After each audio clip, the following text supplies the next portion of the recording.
سب سے پہلے سپارے کی پہلی آیت جو سورہ ہود کے لحاظ سے چھٹی آیت ہے، آیت نمبر 6، اللہ رب العزت ارشاد فرماتے ہیں وَمَا مِن دَابَّةٍ فِي الْأَرْضِ إِلَّا عَلَى اللَّهِ رِزْقُهَا وَيَعْلَمُ مُسْتَقَرَّهَا وَمُسْتَوْدَعَهَا كُلٌّ فِي كِتَابٍ مُبِينٍ، کہ زمین پہ جتنے بھی جاندار ہیں ہر جاندار کا رزق اللہ کے ذمے ہے،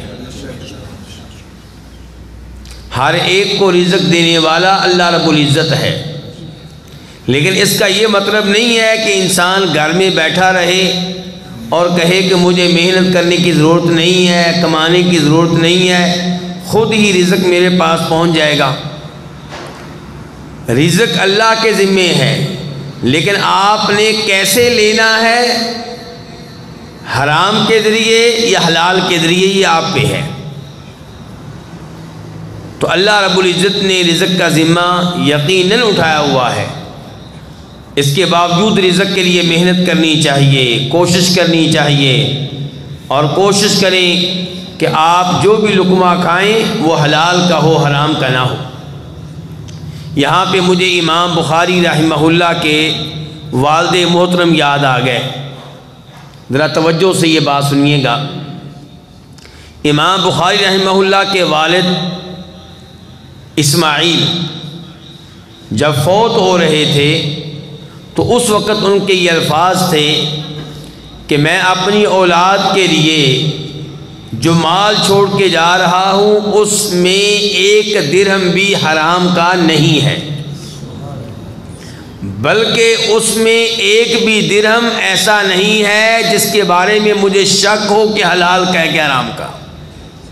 سارا مال کون سا چھوڑ کے جا رہا ہوں؟ تو ایسے رزق سے امام بخاری پیدا ہوتے ہیں، حلال رزق سے ایسی اولاد پیدا ہوتی ہے۔ تو کوشش کریں کہ رزق جو بھی حاصل کریں وہ حلال کا ہو، شریعت کے تقاضوں اور تعلیمات کے مطابق ہو۔ اور یہیں سے مجھے ایک اور بات بھی یاد آ گئی، آپ کے لیے مفید ہوگی انشاءاللہ۔ جب میں آخری بار اپنی مشرف سے، سپروائزر سے ملا جو میرے نگران اعلیٰ تھے، پی ایچ ڈی میں بھی اور ماسٹر میں بھی، ایم فل میں بھی، تو ان کی مجھے یہ نصیحت تھی کہ علم کے شعبے کو نہیں چھوڑنا، اگر اس شعبے کو چھوڑ دیا تو علم مٹی بن جائے گا۔ رزق کے بارے میں پریشان نہیں ہونا، رزق کی ذمہ داری اللہ نے لی ہے، لیکن علم کی ذمہ داری اللہ نے نہیں لی۔ یہ ان کے الفاظ میرے لیے بڑے قیمتی الفاظ تھے۔ طالب علم کو اگر اس انداز سے استاد سمجھا دے تو طالب علم کے لیے فیصلہ کرنا مشکل نہیں رہتا کہ اب میں نے کیا کرنا ہے۔ تو بہرحال رزق کی ذمہ داری اللہ تعالیٰ کی ہے۔ وَيَعْلَمُ مُسْتَقَرَّهَا وَمُسْتَوْدَعَهَا، چونکہ رزق کی ذمہ داری اللہ تعالیٰ کی ہے تو ہر ایک کو رزق وہی دے سکتا ہے جس کے پاس ہر ایک کے بارے میں کیا ہو، معلومات ہو۔ کون سی مخلوق کون سے پہاڑ کے غار میں موجود ہے، یہ اللہ ہی ہے نا، جو یہ ان پتھریلے کالے پہاڑوں کے اندر کالی چیونٹی تک بھی رزق پہنچا رہا ہے۔ اور چیونٹیاں تو دور کی بات ہیں، حیرانگی ہوتی ہے جب اپنے ملک کے مختلف شہروں میں جاتے ہیں، شہروں سے آگے کہیں درس ہوتا ہے، درس کا پروگرام ہوتا ہے، انسان حیران ہوتا ہے کہ جدھر نکل جاؤ اللہ کی مخلوق ہے، جدھر نکل جاؤ ادھر ایک جہان آباد ہے اور سب کو اللہ رزق دے رہا ہے۔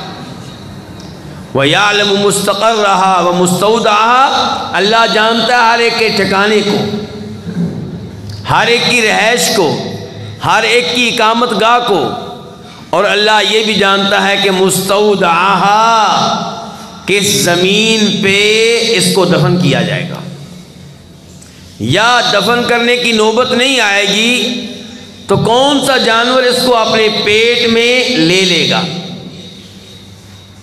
اللہ رب العزت جانتے ہیں، صرف جانتے نہیں ہیں کل فی کتاب مبین، کمال یہ ہے کہ ہر چیز اللہ نے لکھ رکھی ہے، لوح محفوظ میں لکھا ہوا ہے کہ آج فجر کی نماز ہم سب نے اس مسجد میں ادا کرنی تھی، یہ بھی لکھا ہوا تھا کہ وضو ہم نے کہاں کرنا تھا، یہ بھی لکھا ہوا تھا کہ یہ درس جو ہو رہا ہے یہ آپ نے سننا تھا یا نہیں سننا تھا، پورا سننا تھا کہ آدھا سننا تھا، ایک ایک چیز اللہ رب العزت کے ہاں لکھی ہوئی ہے۔ تو ہم ایمان لاتے ہیں اللہ کے ہر ایک کو رزق دینے پہ، ہم ایمان لاتے ہیں اللہ کے علم پہ، ہم ایمان لاتے ہیں تقدیر پہ کہ اللہ نے ایک ایک چیز لوح محفوظ میں لکھ رکھی ہے۔ اس پارے کی دوسری آیت اور سورہ ہود کے لحاظ سے 27ویں آیت 27، فقال الملأ الذین کفروا من قومی ما نراک الا بشرا مثلنا، نوح علیہ السلام اپنی قوم کو تبلیغ کر رہے ہیں، دعوت دے رہے ہیں، شرک سے روک رہے ہیں، توحید پہ لانے کی کوشش کر رہے ہیں، لیکن قوم بات سننے کے لیے تیار نہیں ہے۔ نوح علیہ السلام صبح و شام ایک کیے ہوئے ہیں، اور اس قوم کے سردار نوح علیہ السلام سے کیا کہتے ہیں، اور تجھے کیسے نبی مان لیں، تجھ پہ کیسے ایمان لے آئیں، تو بھی ہماری طرح کا بشر ہے، ہماری طرح کھاتا پیتا ہے، ہماری طرح تو نے شادیاں کر رکھی ہیں، ہماری طرح تیری اولاد ہے، ہماری طرح بازار جاتا ہے، شاپنگ کرتا ہے، سارے تیرے کام عام انسانوں کی طرح کے ہیں، ہم تجھے نبی کیسے مان لیں۔ اور یہی کہا کرتے تھے اہل مکہ ہمارے نبی جناب محمد صلی اللہ علیہ وسلم کے بارے میں۔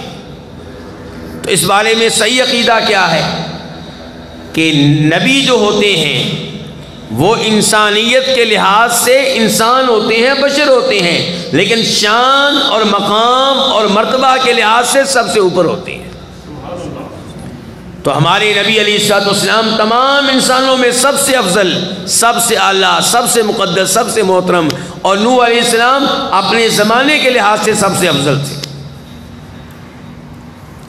ساتھ ہی کہتے ہیں یہ کافر وَمَا نَرَاكَ اتَّبَعَكَ إِلَّا الَّذِينَ هُمْ أَرَاذِلُنَا بَادِيَ الرَّأْيِ، تو بھی ہماری طرح کا، اور تیرے جو پیروکار، تیرا کلمہ پڑھنے والے، وہ تو ہماری نگاہوں میں وہ لوگ ہیں جو بالکل نکمے سے، جن کا اس معاشرے میں کوئی مقام و مرتبہ نہیں ہے، نچلے درجے کے لوگ، جن کو ہم پنجابی میں کیا کہتے ہیں، کمی قسم کے لوگ، یہ لوگ ہیں تیرے پیروکار۔ تو اگر تو سچا نبی ہوتا، تیرے پہ ایمان لانے والے لوگ معاشرے کے معزز ترین افراد ہوتے، چودھری لوگ تیرے اوپر ایمان لے کر آتے، جبکہ تیرے اوپر ایمان لانے والے وہ لوگ ہیں جو ہم میں کم تر ہیں، تو ہم کیسے تیرا کلمہ پڑھ لیں، ہم کیسے ان کی صف میں شامل ہو جائیں، ہم کیسے ان کے برابر ہو جائیں، اپنے مقام سے اتر کے ان کے برابر کیسے ہو جائیں۔ وَمَا نَرَا لَكُمْ عَلَيْنَا مِنْ فَضْلٍ بَلْ نَظُنُّكُمْ كَاذِبِينَ، ہمیں کوئی ایک چیز نظر نہیں آتی جس کی وجہ سے ہم یہ سمجھیں کہ تم اس شعبے میں یا اس چیز میں ہم سے آگے ہو، بلکہ سچ پوچھیں تو تو بھی اور تیرے ماننے والے بھی سب جھوٹے ہو۔ یہ کس کو کہا جا رہا ہے؟ نبی کو نوح علیہ السلام کو۔ تو ان الفاظ سے کیا کیا نصیحت ملی؟ ایک نصیحت یہ ملی کہ نبیوں پہ ایمان لانے والے، نبی کی باتوں کو صحیح معنوں میں قبول کرنے والے لوگ کون ہوتے ہیں؟ غریب قسم کے لوگ، وہ لوگ جن کو معاشرے میں کم تر سمجھا جاتا ہے۔ اور اس کی گواہی ایک حدیث سے بھی ملتی ہے، جس زمانے میں صلح حدیبیہ ہو چکی تھی، مسلمانوں اور اہل مکہ کے مابین لڑائیاں موقوف ہو چکی تھی، تو نبی علیہ السلام نے روم کے بادشاہ کے نام لیٹر لکھا تھا، اور رات بھی بتا چکا ہوں روم کا بادشاہ آج کا کیا ہوا؟ آج کے امریکہ کا صدر ہوا۔ اس کو لیٹر لکھا کہ مسلمان ہو جاؤ، سلامت رہو گے، اگر تم اسلام قبول نہیں کرتے تو تمہارا گناہ بھی تم پہ اور تمہاری پبلک کا گناہ بھی تم پہ ہوگا۔ وہ بڑا حیران، یہ عرب لوگ جن کو ہم کچھ بھی نہیں سمجھتے تھے مجھے اس انداز سے مخاطب کر رہے ہیں۔ تو کہا اپنے وزیروں سے مشیروں سے کہ اس کے علاقے کا کوئی آدمی مل جائے تو اسے ذرا میرے پاس لے کر آؤ۔ تو اسی زمانے میں شام میں گئے ہوئے تھے، شام اس زمانے میں رومیوں کے متحد تھا، تو شام میں گئے ہوئے تھے کون؟ ابو سفیان رضی اللہ تعالی عنہ، جناب امیر معاویہ کے والد گرامی، اور بھی کئی لوگ تھے ان کے قافلے میں۔ ان کو حاضر کر دیا گیا دربار میں۔ بادشاہ نے کہا سچ کہنا ہے، تم میں سے سب سے زیادہ قرابت کے لحاظ سے اس کا رشتہ دار کون بنتا ہے؟ بتایا گیا ابو سفیان۔ کہا آپ ادھر آ جائیں۔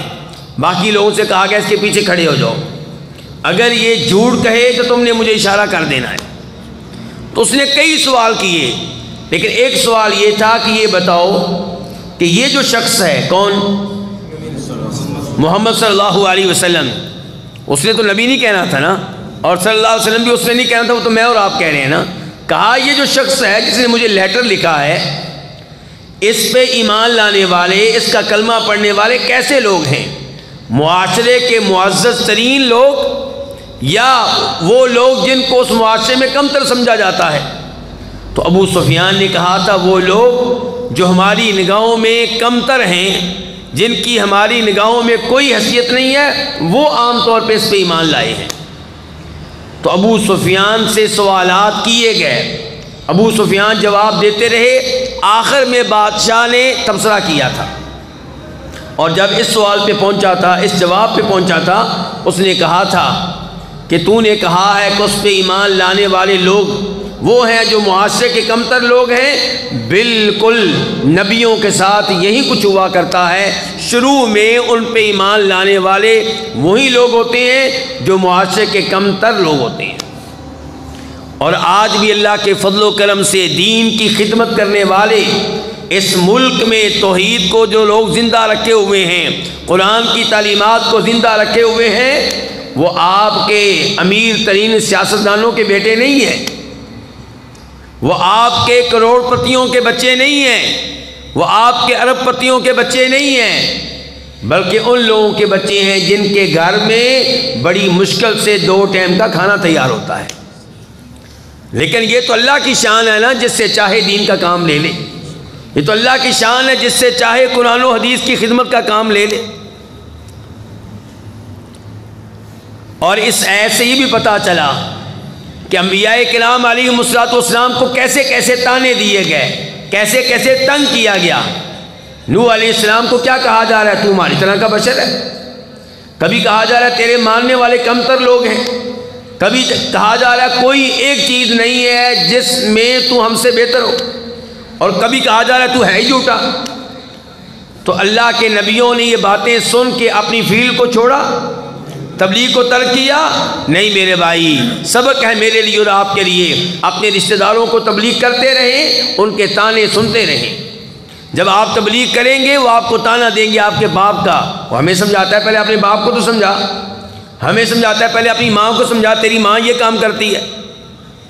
تو ان تانوں کی وجہ سے تبلیغ چھوڑ دینا، توحید کی دعوت چھوڑ دینا، نمازوں کی دعوت چھوڑ دینا، یہ کوئی عقل مندی نہیں ہے۔ جب آپ نبیوں والا کام کریں گے تو پھر آپ کو ویسے ہی تانے ملیں گے جیسے نبیوں کو ملے تھے، اور آپ خوش رہیے کہ آپ نبیوں کے مشن پہ کام کر رہے ہیں علیہم الصلاۃ والسلام۔ تیسری آیت، یہ سورہ ہود نمبر ہے 49، تِلْكَ مِنْ أَنْبَاءِ الْغَيْبِ نُوحِيهَا إِلَيْكَ مَا كُنْتَ تَعْلَمُهَا أَنْتَ وَلَا قَوْمُكَ مِنْ قَبْلِ هَذَا فَاصْبِرْ إِنَّ الْعَاقِبَةَ لِلْمُتَّقِينَ۔ اللہ رب العزت نے نوح علیہ السلام کا واقعہ بیان کیا، کئی اس کی تفصیلات لوگوں کے سامنے رکھی، اور آخر میں اللہ تعالیٰ کیا کہہ رہے ہیں ذرا دھیان سے سنیے کہ یہ غیب کی خبروں میں سے چند خبریں ہیں، یہ غیب کی باتوں میں سے چند باتیں ہیں۔ یہ کون کہہ رہا ہے؟ اللہ رب العزت۔ نہ آپ یہ باتیں جانتے تھے، نہ آپ کی قوم یہ باتیں جانتی تھی۔ یہ اللہ تعالیٰ کس کو کہہ رہا ہے؟ ہاں نہیں ہمارے نبی کو، کہ ہم نے آپ کو نوح علیہ السلام کی باتیں بتائی ہیں. یہ باتیں نہ آپ جانتے تھے نہ آپ کی قوم قریش جانتی تھی، یہ ہم نے آپ کو بتائی ہیں. نوحیہا الیکا، یہ باتیں ہم وحی کر رہے ہیں آپ کی طرف، تو آپ صبر کیجئے. یہ باتیں آپ کو اس لیے بتائی ہیں کہ جیسے نوح علیہ السلام نے صبر کیا تھا، ان کے ماننے والوں نے صبر کیا تھا، آپ اور آپ کے ماننے والے بھی صبر کریں اور اچھا انجام آپ لوگوں کا ہی ہوگا. اچھا، اس سے ایک تو حوصلہ مل گیا کہ دین کا کام کرنے والوں کو جو تانے ملتے ہیں، جو ان کی بے عزتی کی جاتی ہے، جو ان کا مذاق اڑایا جاتا ہے، یہ کوئی پہلی بار نہیں ہو رہا. نبیوں کے ساتھ یہ کام ہوتا چلا آیا ہے علیہ الصلوۃ والسلام. اس لیے اے عالم دین، اے توحید کی دعوت دینے والے، صبر کر، پریشان نہیں ہونا، حوصلہ رکھ، پوری زندگی دین کا کام کرنا ہے. اور اسی عیش سے یہ پیغام بھی ملا کہ نبی علیہ الصلوۃ والسلام عالم الغیب، اگر عالم الغیب ہوتے تو پھر اللہ کو بار بار وحی نازل کرنے کی کیا ضرورت تھی، جب یہ باتیں پہلے ہی آپ کو معلوم تھیں. پتہ چلا آپ عالم الغیب نہیں تھے. جو باتیں بتا دی جاتی تھیں آپ کے علم میں آ جاتی، جو نہیں بتائی جاتی تھیں وہ آپ کے علم میں نہیں ہوتی تھیں.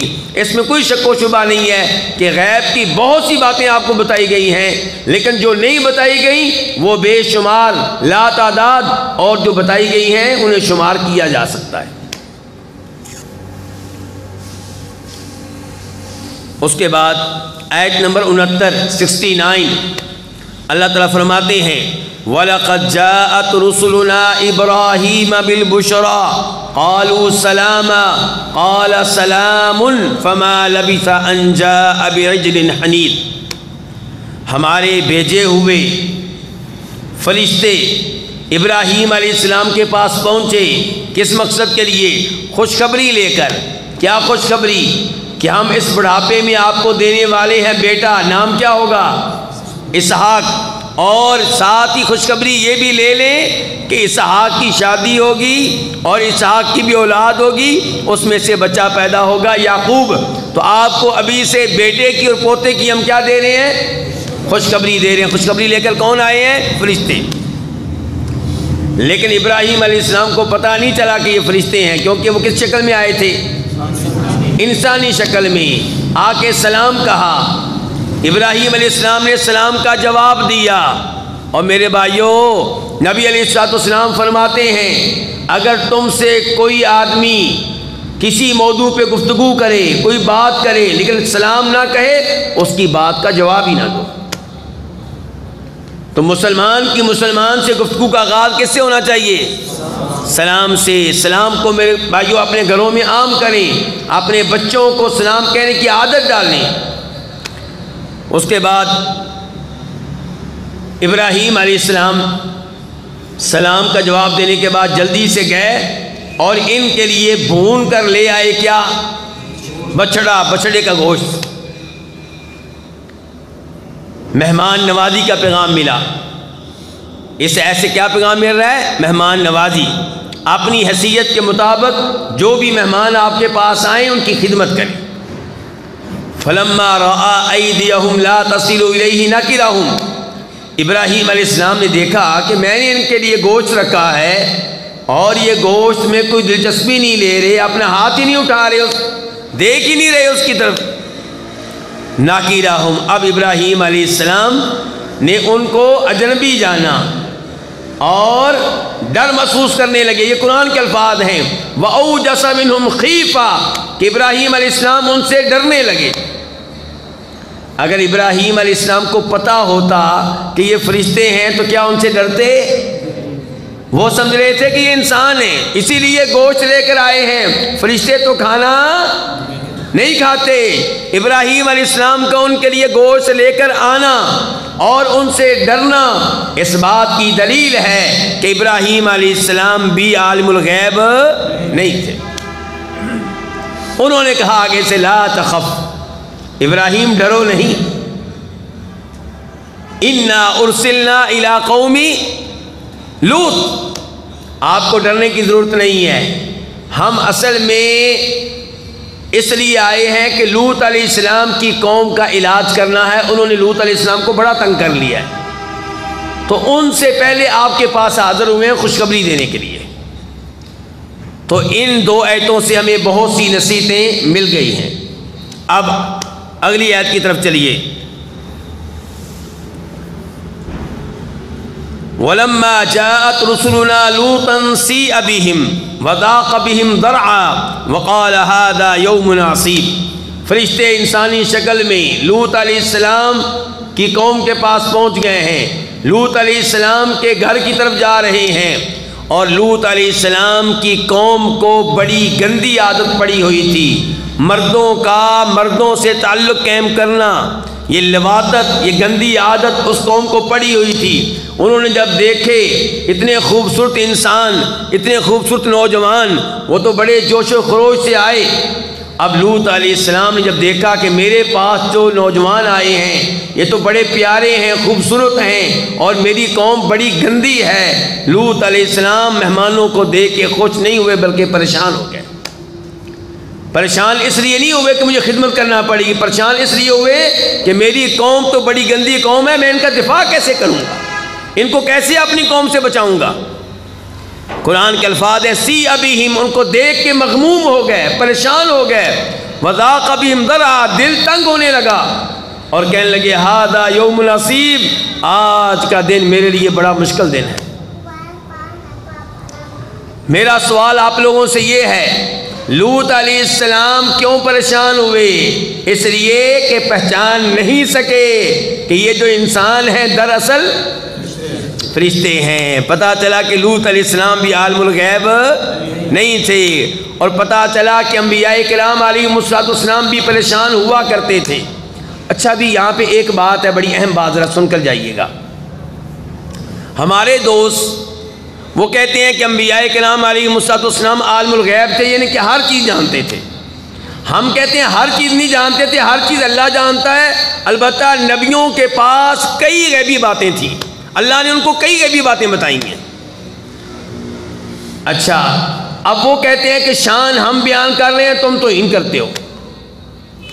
اب ذرا فیصلہ کرنا ہے آپ نے کہ کیا ہم شان بیان کرتے ہیں یا توہین کرتے ہیں. لو جی، میں کہتا ہوں کہ ابراہیم علیہ السلام نے، فرشتے آئے، ان کے لیے بچڑا ذبح کیا، بچڑے کو بھونا اور بہت بڑی قربانی دی، بہت بڑی.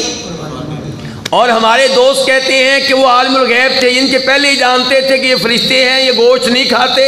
تو بتائیے پھر بچڑا ذبح کرنا، ان کے سامنے پیش کرنا، یہ کیا ہے؟ اور اس کو کیا کہیں گے پھر؟ دوسرے نمبر پہ میرا یہ ماننا ہے کہ ابراہیم علیہ السلام کو اللہ نے حکم دیا بیٹے کی گردن پہ چھری چلا دو. ابراہیم علیہ السلام نے بہت بڑی قربانی دی، اللہ کی بات مانی، بیٹے کی گردن پہ چھری چلائی، یہ سوچ کر کہ چھری چلے گی اور میرا بیٹا ذبح ہو جائے گا. اور دوست کہتے ہیں کہ وہ پہلے ہی جانتے تھے. تو بتائیے پھر کیا قربانی دی؟ اگر ابراہیم علیہ السلام کو پہلے ہی پتا تھا کہ چھری نہیں چلنی، تو بیٹے کی گردن پہ چھری چلا کے کیا قربانی دی؟ مجھے بتائیے. آپ بتائیے شان کون بیان کر رہا ہے؟ جس کا عقیدہ یہ ہے کہ وہ عالم الغیب نہیں تھے اور ان کا یہ ماننا تھا، ان کی یہ سوچ تھی کہ میرا بیٹا آج ذبح ہو جائے گا. وہ تو اللہ نے بچا لیا.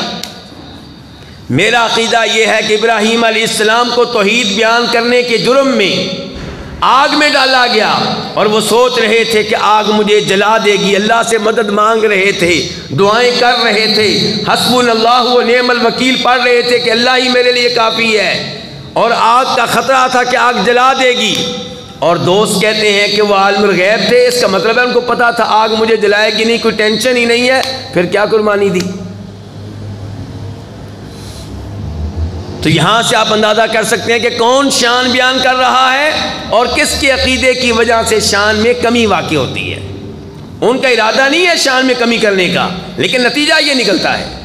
ورنہ وہ تو نبی علیہ السلام کی شان بیان کرنا چاہتے ہیں، لیکن جو کہہ رہے ہیں اس کا نتیجہ یہ نکلتا ہے.